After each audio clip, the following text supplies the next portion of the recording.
Hi friends, welcome back to my channel ಪುವಾಡಿ ಅನು lifestyle. ನನ್ನ ವೀಡಿಯೋಸ್ ನಿಮ್ಗಿಷ್ಟ ಆದರೆ ಪ್ಲೀಸ್ ಲೈಕ್ ಮಾಡಿ, ಶೇರ್ ಮಾಡಿ, ಕಾಮೆಂಟ್ ಮಾಡಿ, ಸಬ್ಸ್ಕ್ರೈಬ್ ಮಾಡ್ಕೊಳ್ಳಿ. ತುಂಬ ಜನ ಸಬ್ಸ್ಕ್ರೈಬ್ ಮಾಡ್ಕೊಳ್ಳದೆ ನೋಡ್ತಾ ಇದ್ದೀರಾ. ಒಂದೊಂದು ವೀಡಿಯೋಗೆ 1000 ಹಾಗೆಲ್ಲ ಬಂದಿರುತ್ತೆ ವ್ಯೂಸು, ಆದರೆ ಸಬ್ಸ್ಕ್ರೈಬೇ ಮಾಡ್ಕೊಂಡಿರಲ್ಲ. ನಂದು ಇನ್ನೂ 421 ಜನ ಆಗಿದ್ದಾರೆ ಅಷ್ಟೇ ಸಬ್ಸ್ಕ್ರೈಬರ್ಸು. ನಾನು ಚಾನಲ್ಸ್ ಸ್ಟಾರ್ಟ್ ಮಾಡಿ ಆಗಲೇ 3 ವರ್ಷದ ಮೇಲಾಗೋಯ್ತು. ಖಂಡಿತ ಎಲ್ಲರೂ ಸಬ್ಸ್ಕ್ರೈಬ್ ಮಾಡ್ಕೊಳ್ಳಿ, ನೋಡೋರೆಲ್ಲರೂ. ನನಗದೊಂದು ಪ್ರೋತ್ಸಾಹ ಅಲ್ವಾ. ಹಾಗಾಗಿ ಇದು ಹಾವೇರಿ ಡಿಸ್ಟ್ರಿಕ್ಟ್, ಹಾವೇರಿ ಊರು, ಹಳೆ ಊರು ಅಂತ. ಎಕ್ಸ್ಟೆನ್ಷನ್ ಅಲ್ಲ, ಹಳೆ ಊರು.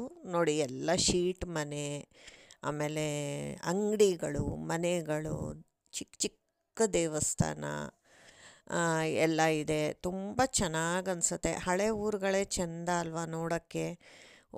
ಎಕ್ಸ್ಟೆನ್ಷನ್ಗಳಲ್ಲೇನಿರುತ್ತೆ ರೀ, ಬರೀ ಬಿಲ್ಡಿಂಗ್ಗಳು, ದೊಡ್ಡ ದೊಡ್ಡ ಬಿಲ್ಡಿಂಗು. ಆ ದೊಡ್ಡ ಬಿಲ್ಡಿಂಗ್ಗಳಿಗಿಂತ ನಂಗೆ ಈ ಥರ ಸಣ್ಣ ಸಣ್ಣ ಬಿಲ್ಡಿಂಗು, ಹಳೆ ಊರು. ಹಳೆ ಊರಲ್ಲೇ ನೋಡಿ ದೇವಸ್ಥಾನಗಳೆಲ್ಲ ತುಂಬ ಜಾಸ್ತಿ ಇರೋದು. ಅಲ್ಲಿ ಸುತ್ತಮುತ್ತ ಇವಾಗ ನಾನು ತೋರಿಸ್ತಿದ್ದೀನಲ್ಲ, ಅಲ್ಲಿ ಸುತ್ತಮುತ್ತ ಏನಿಲ್ಲ ಅಂದರೂ ಒಂದು 8-10 ದೇವಸ್ಥಾನ ಇದೆ. ನಾವು ಹೋಗಿದ್ವಿ ಎಲ್ಲದಕ್ಕೂ. ಹಾಗಾಗಿ ಹೇಳ್ತಾ ಇದ್ದೀನಿ. ಈಗೊಂದು ದೇವಸ್ಥಾನದ್ದೇ ಬೋರ್ಡ್ ಬಂತಲ್ವ, ನಿಮಗಲ್ಲಿ ಕಾಣಿಸ್ತಲ್ವ. ತುಂಬಾ ಚೆನ್ನಾಗಿದೆ. ಯಾವಾಗಲೂ ನೋಡಿ ಹಳೆ ಊರಲ್ಲೇ ದೇವಸ್ಥಾನಗಳು ಜಾಸ್ತಿ ಇರೋದು. ಹೊಸ ಊರಲ್ಲಿ ಅಂದರೆ ಎಕ್ಸ್ಟೆನ್ಷನಲ್ಲಿ ಅಂಥ ಕಡೆ ಕಡಿಮೆ ಇರುತ್ತೆ, ಎಲ್ಲೋ ಒಂದೊಂದು ಇರುತ್ತೆ. ಹಳೆ ಊರಲ್ಲಿ ತುಂಬ ಇರುತ್ತೆ. ಯಾಕೆಂದರೆ ಎಷ್ಟೆಷ್ಟೋ ವರ್ಷದಿಂದ ಊರಾಗಿರುತ್ತಲ್ವ ಅದು. ಅಲ್ಲಿ ನಾವು ನೋಡಿದ್ದು ಮೈಲಾರಲಿಂಗೇಶ್ವರ, ದ್ಯಾಮವ್ವ, ಮತ್ತು ಕೃಷ್ಣನ ದೇವಸ್ಥಾನ, ಆಮೇಲೆ ಸುಮಾರು 7-8 ದೇವಸ್ಥಾನ ನೋಡಿದ್ವಿ. ಅದು ನೆನಪಾಗ್ತಾ ಇಲ್ಲ ನನಗೆ. ತುಂಬಾ ಚೆನ್ನಾಗಿದೆ ನೋಡ್ರಿ, ತುಂಬ ಚೆನ್ನಾಗಿದೆ. ಆಮೇಲೆ ಒಂದು ಮಠ ನೋಡಿದ್ವಿ.